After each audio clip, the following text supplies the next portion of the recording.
And most of all, I will remember, thank you, most of all, I will remember that while the honor is mine, this Senate seat belongs to no one person, no one political party, and as I said before, and you've heard it today and you'll hear it loud and clear, this is the people's seat. When I spoke to the president, the first thing I said, would you like me to drive the truck down to Washington so you can see it? And then I said, Mr. President, I know you like basketball, so tell you what, why don't you pick your best player and I'll take Ayler and we'll take you on 2-on-2. Let me tell you, when I first got the feeling something big was happening in this campaign, it was when I was driving along on a road out in central Massachusetts, and I saw it in my truck, yes. And it has over 201,000 now. And I knew things were really starting to click when I saw a handmade Scott Brown yard sign that I actually hadn't put there myself.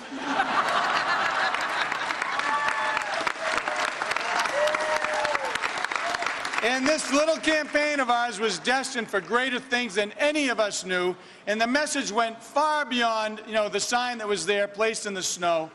And it all started with me, my truck, and a very few amount of dedicated volunteers. However, it ended with an Air Force One making an emergency run to Logan. And I didn't mind when the president came here and criticized me and talked about, some of the things that he disagreed with me on. But let me tell you, when he started to criticize my truck, that's where I draw the line. And one thing is clear. One thing is very, very clear as I travel throughout the state. People do not want the trillion-dollar health care plan that is being forced.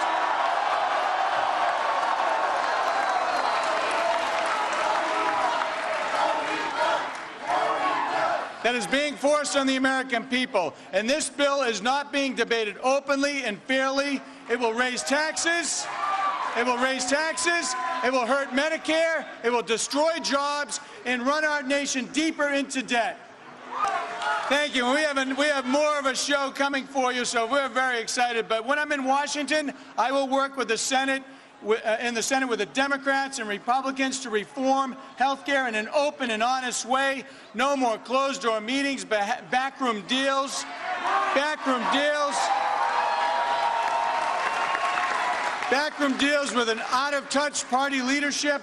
No more hiding costs, concealing taxes, collaborating with the special interests, and leaving more trillions in debt for our children to pay. And let me say this with respect to the people who wish to harm us. I believe, and I know all of you believe, that our Constitution and laws exist to protect this nation.